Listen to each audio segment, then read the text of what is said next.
At 61 years old, Johnny Depp stands as one of the most enigmatic figures in Hollywood history. Time has not diminished the intensity of his presence or the intrigue surrounding his life.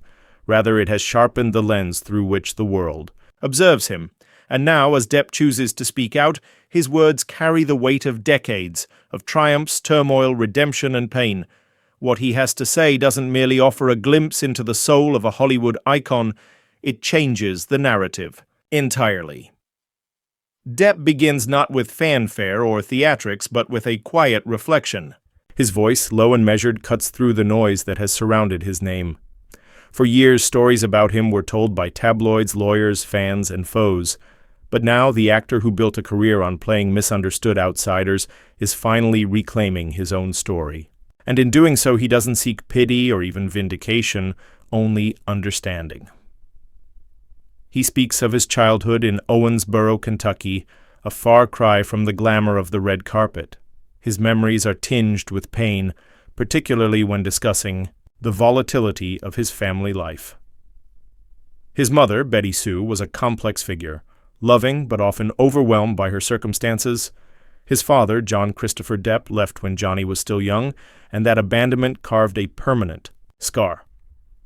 "I didn't know it at the time," Depp says, "but I spent years looking for a father in people who could never be that."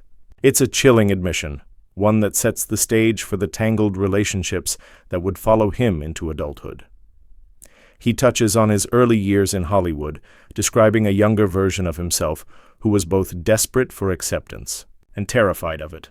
Fame came quickly, perhaps too quickly, when he starred in 21 Jump Street. It gave him exposure, but at the cost of being typecast. "I was the pretty boy on a teen show," he recalls with a smirk. "But I knew that wasn't me. I wasn't meant to be someone's poster on a wall. I wanted to disappear into characters. I wanted to tell stories that were strange, raw, human." And so he did.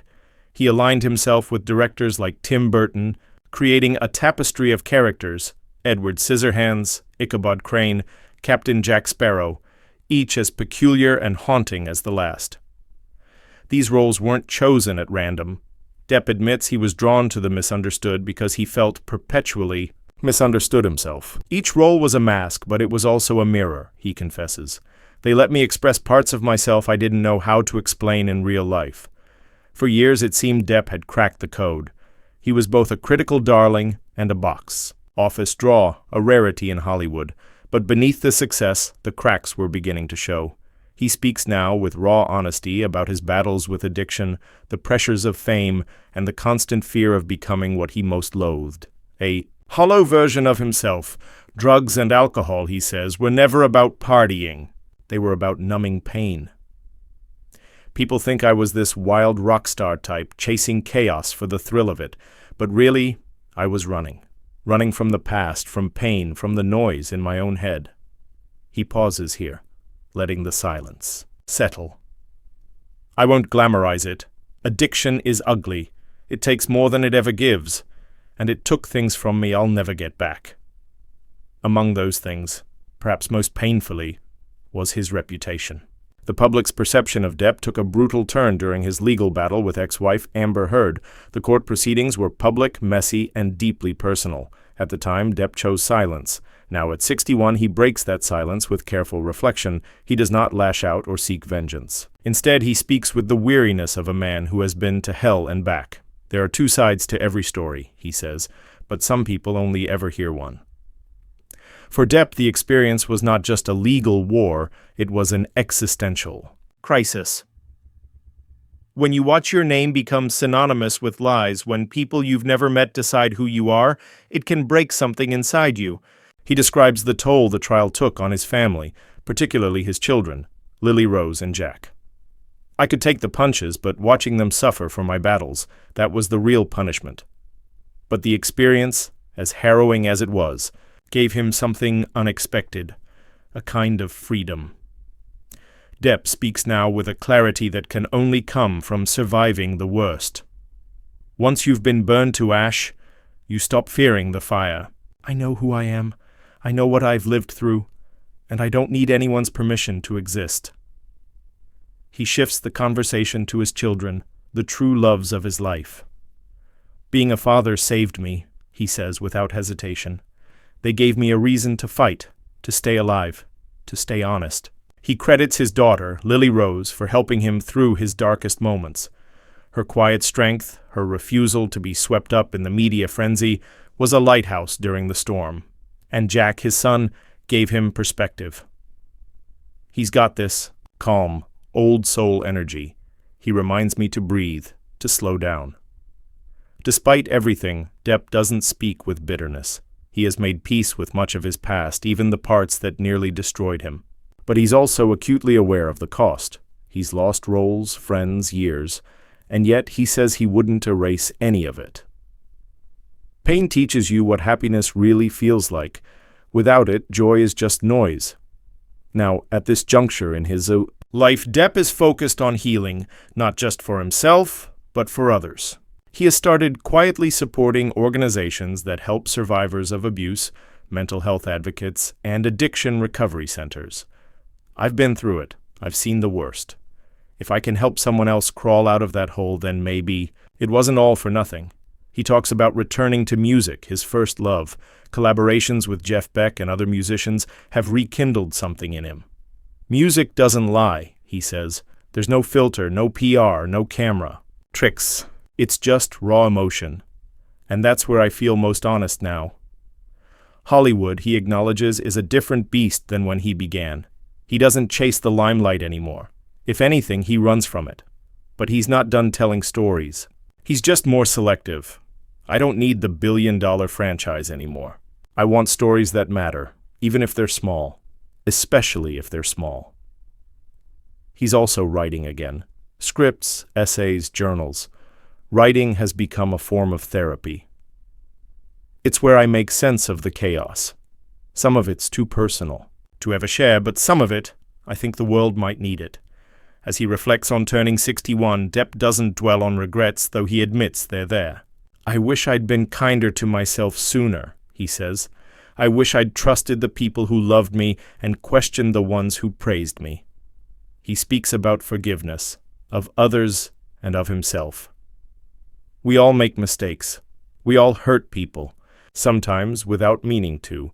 The key is to own it, to grow, to do better. I spent too long blaming others or pretending nothing was wrong. That's a waste of a life. What comes next for Johnny Depp is uncertain, but that no longer scares him. He talks about moving to a quiet place in France where he spends his days painting, playing music, walking in nature. Peace used to feel unreachable. Now I find it in the smallest things. A cup of coffee, a song, a sunset. I don't need more than that. He acknowledges his fans, those who stood by him when it wasn't popular to do so. You kept me going, he says simply. You reminded me I was more than the headlines. He doesn't take that loyalty lightly, and he wants to give back, not through blockbuster films or red carpet appearances, but through honesty, creativity, and compassion. For Johnny Depp, the relationship with his fans transcends the superficial dynamic that so often characterizes celebrity culture. It's not about autographs, selfies, or screaming crowds at premieres. Instead, he sees it as something much more intimate and enduring, a lifeline that kept him grounded through the most turbulent periods of his life. He remembers vividly the days when the tabloids had all but crucified his name, when roles dried up, endorsements vanished, and it seemed the world had turned its back on him. In those moments, he says he would find solace in letters from supporters, in quiet messages scrawled on social media, in the eyes of people who would approach him, not to ask for something, but to simply say, "We believe you. We're with you."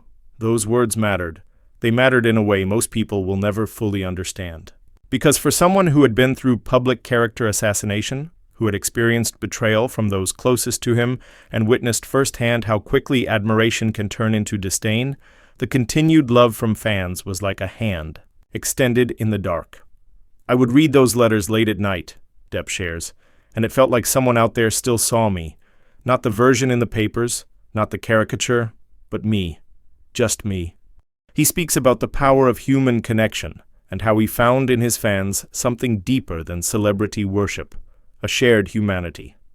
Many of the messages he received came from people who had endured their own struggles, survivors of abuse, people battling addiction, those fighting depression, individuals who had been cast out or misunderstood.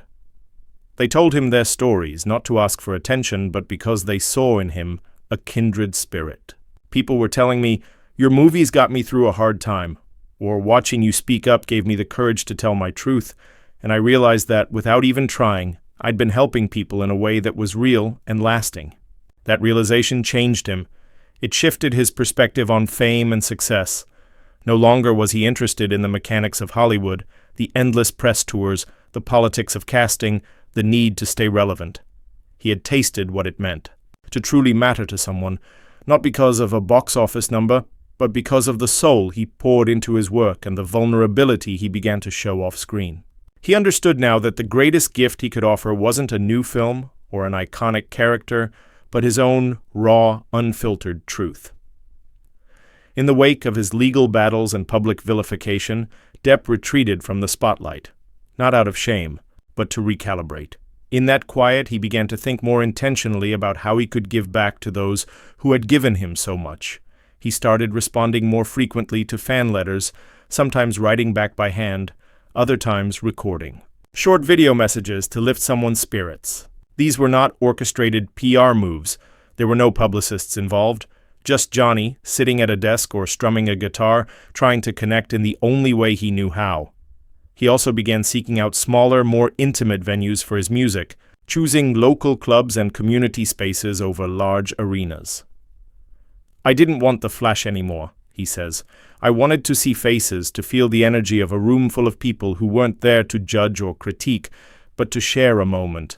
Music became his way of bridging the gap, of saying thank you without having to say it out loud. And the fans responded. They came in droves, not because he was a former movie star, but because he had become, in their eyes, a survivor with something meaningful to offer. Depp also quietly began supporting grassroots organizations dedicated to the causes closest to his heart: domestic violence survivors, substance abuse recovery, mental health initiatives. What touched him most were the underfunded, often overlooked programs that made real change without fanfare. He would write checks, yes, but more importantly, he would call, visit, listen. He didn't just want to donate, he wanted to understand. "It's not enough to just throw money at a problem," he explains. "People want to be seen. They want to be heard. I know what that feels like, to scream into a void and hope someone is listening. And he's listening now, more than ever." When fans come up to him, they don't always talk about his roles. Sometimes they talk about their trauma, their heartbreak, their dreams. And he listens, patiently, kindly, like someone who knows what it's like to carry pain in silence. He believes in the importance of showing up, even in small ways. A smile, a handshake, a heartfelt thank you. These are not trivial acts to him. They are gestures of redemption, of gratitude, of solidarity. Even on social media, where Depp once remained aloof, he's become more engaged, not to promote projects, but to uplift voices, share artwork, celebrate stories that reflect resilience and beauty. He shares fan-made portraits and songs showcasing the creativity that has long inspired him. "It's not about me anymore," he says. "It's about what we can create together. Art should be a conversation, not a performance." He's also developing a new creative project, a film that he says is not commercial but deeply personal. It will feature stories submitted by fans, real-life accounts of survival and hope. He wants to produce it independently, free from studio constraints, and give voice to those who have so often been ignored. "This is my thank you," he says, "for standing by me, for believing in me when I forgot how to believe in myself." Depp knows that gratitude without action is hollow. That's why, as he enters this new chapter, he's committed to making his career reflect the loyalty his fans have shown him, whether it's through experimental films, charity work, or simply being present in a moment with someone who needs a kind word. He is determined to give back in a way that is sincere and enduring. In many ways, the connection between Depp and his fans has evolved into something familial. There's a trust there, hard-earned and deeply felt. And for Depp, that trust is sacred. "You don't betray people who've carried you when you couldn't stand," he says. "You honor them. You live better. you do better, and you never forget. At 61, Johnny Depp understands the fragility of fame and the permanence of gratitude. He has lived through both adoration and accusation, through triumph and humiliation. But what remains, what has never faltered, is the unwavering support of people who saw beyond the noise. And now, with humility and fierce devotion, he's finally giving them what they gave him: unconditional belief, boundless appreciation, and the quiet promise that he will never take them for granted. There's a poignancy in the way Depp speaks now, a gentleness that years ago may have been buried under bravado or pain. He's a man who has lost much, gained perspective, and chosen to live authentically, regardless of public opinion. In his own words, he's no longer interested in performing off-screen. I gave the world enough versions of me, now I just want to be me. And perhaps that's the truth that changes everything. Not a scandal, not a secret, but a man choosing to live with transparency, vulnerability, and dignity. At 61, Johnny Depp isn't trying to rewrite his past. He's just trying to write a better future. In the end, he offers one last thought, a piece of wisdom born from a life lived loudly and, at times, painfully. People will remember the characters, the movies, the gossip, that's fine. But if they remember anything else, I hope it's that I kept going, that I didn't give up, that I believed in love even when it broke me, and that I tried every damn day to be a better man. It is not just a revelation, it's a reckoning. And in hearing him speak, the world sees Johnny Depp not just as an actor or a symbol, but as a man finally standing in his truth. For so long, the public image of Johnny Depp was shaped by the characters he portrayed: enigmatic pirates, eccentric inventors, haunted souls. But beneath the layers of costume and performance, there was a person navigating a far more complicated and bruising reality. Now, as he speaks candidly, stripped of pretense and performance, there is a palpable shift in how people perceive him. The whimsical mystique gives way to something more grounded, more vulnerable, and ultimately more human. The mask is off, and for the first time in decades, it is not a carefully crafted role that speaks, but the man himself.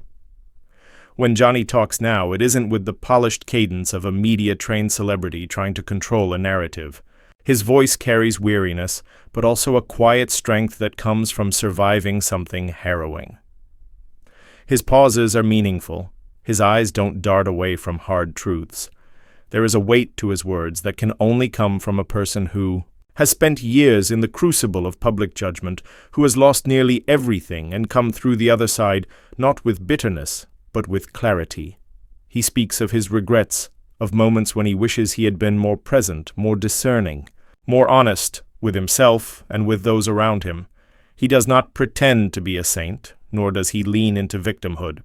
Instead, he offers perspective, the hard-earned insight of someone who has made mistakes, endured consequences, and chosen to grow rather than collapse under the pressure. That kind of humility is rare in an industry built on illusion and ego, and it's that humility that makes his reckoning so profound. People who once viewed him through the lens of scandal are now confronted with something they can't ignore: authenticity. There's no agenda, no manipulation, just a man who has decided that from this point forward, the truth is the only thing worth standing on. And when truth becomes your foundation, everything else becomes secondary: fame, legacy, even redemption. What matters is the integrity of your voice, the courage of your convictions, and the sincerity with which you show up in the world. As the world watches this transformation unfold, there is a quiet redefinition taking place. Johnny Depp is no longer simply a movie star. He is a survivor, a storyteller, a man who has chosen transparency over image, reflection over retaliation, healing over pride. His reckoning is not about vindication alone. It's about reclaiming his identity, rewriting the narrative that others tried to impose, and finally living without apology.